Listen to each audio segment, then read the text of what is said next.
Hello friend, कैसा आप सभी लोग। आई होप आप लोग एकदम बढ़िया स्वस्थ होंगे। प्यारे बच्चों, आज के इस वीडियो में आप सभी लोगों को टॉप 3 सेंट्रल आइडिया कौन कौन से my mother at 66, keeping quiet, a thing of beauty.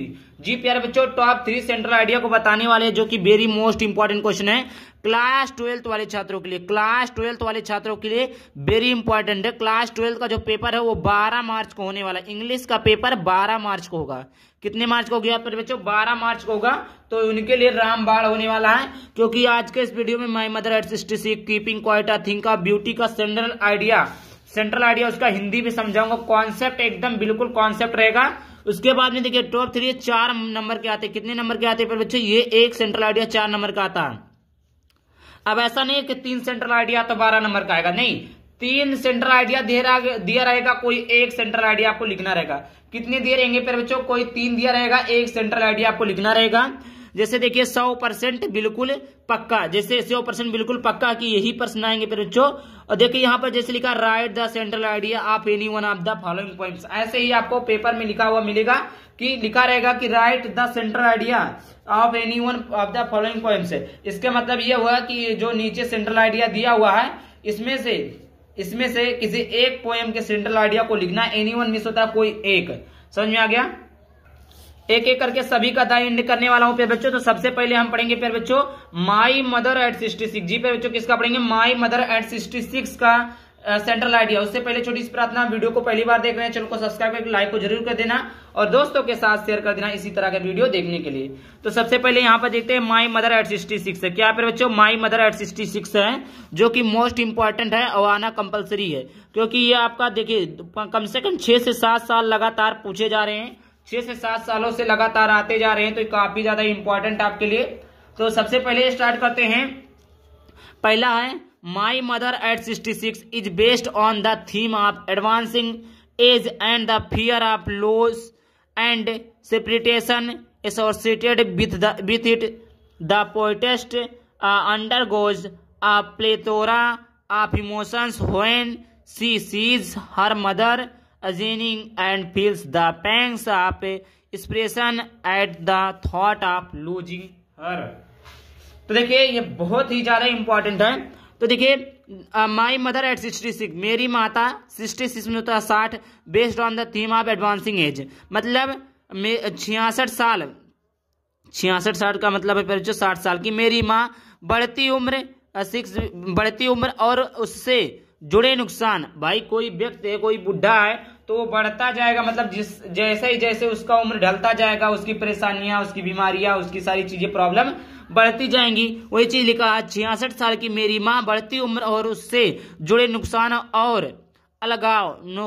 अलगाव के डर के विषय में आधारित है, के विषय पर आधारित है। बेस्ट विश क्या होता है? आधारित है। द थीम मतलब ये जो कहानी का सारांश है। आप एडवांसिंग अलगाव age and the fear of lose and separation associated with it, मतलब 66 साल की मेरी माँ बढ़ती उम्र और उससे जुड़े नुकसान और अलगाव के विषय पर 66 आधारित है। फिर उसके बाद में लिखा है द पोएटेस्ट, मतलब काव्यत्री। पोएट होता तो कभी, पोएटेस्ट है तो काव्यत्री। Poetess undergoes a plethora of emotions when she her mother's against and feel the pangs of separation at the thought of losing।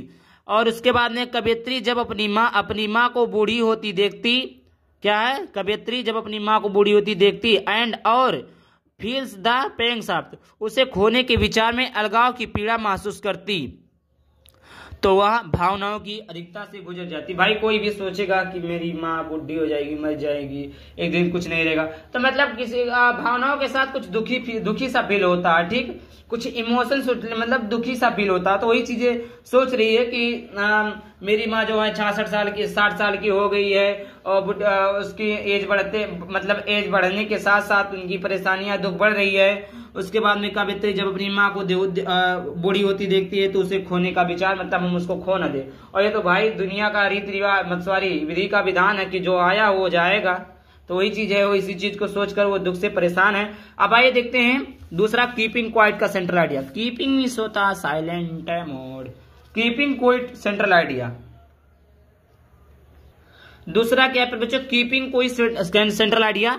The central idea of the poem keeping quiet is to keep silence for a moment and do nothing. क्या लिखा, the central idea of the poem, जो central idea का poem keeping quiet है, is the keep silence for moment and do nothing, instead introspect ourselves and understand what we are doing. The poet appeals to stop wars, hate, pollution, killing of animals and hurting ourselves and spare time to go deep into the soul. समझ में आया बच्चों, ये है आपका। तो देखिए the central idea of the poem keeping quite, तो कीपिंग क्वाइट जो कीपिंग साइलेंट कविता का केंद्रीय विचार आंदोलन के लिए मौन रहना और कुछ न कहना है। इसके बजाय आत्मनिरीक्षण करे और समझे कि हम क्या कर रहे हैं।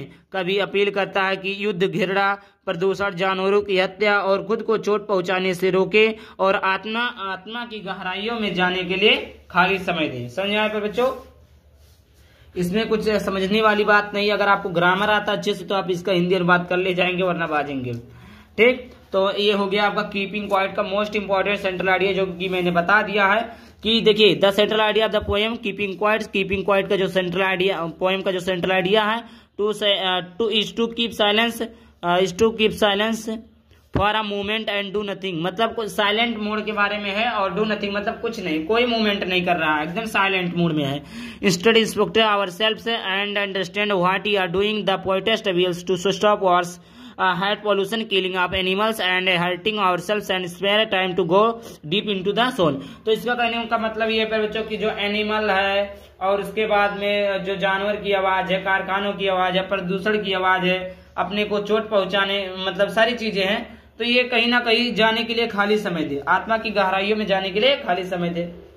इसी के ऊपर सारी चीजें, तो ये रहा कीपिंग क्वाइट के ऊपर। अब तीसरा सबसे ज्यादा most important, a thing of beauty. क्या है बच्चों, अ थिंक ऑफ ब्यूटी।